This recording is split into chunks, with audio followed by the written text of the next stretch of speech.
কি গো, বেগুন পোড়া তো তোমরা সকলেই খেয়েছো, কিন্তু এইভাবে কি কখনো খেয়েছো? চলো তোমাদের সঙ্গে আজকে একটা দারুণ রেসিপি শেয়ার করি।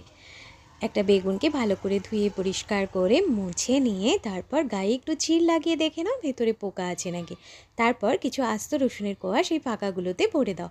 তারপর গায়ে একটু সর্ষের তেল মাখিয়ে নাও যাতে ছালটাকে ভালো করে উঠিয়ে নিতে পারো।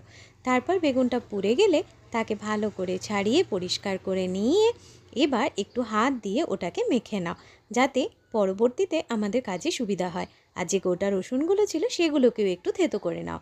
এরপর কড়াইতে পেঁয়াজ, রসুন, কাঁচা লঙ্কা, টমেটো, লবণ সমস্ত কিছু দিয়ে ভালো করে একটু মিশিয়ে নিয়ে যখন নরম হয়ে যাবে তাতে ধনে গুঁড়ো, জিরে গুঁড়ো আর একটু লঙ্কা গুঁড়ো দিয়ে ভালোভাবে মিশিয়ে নিয়ে পোড়া বেগুনটা এর মধ্যে দিয়ে ভালো করে মিক্স করে নাও।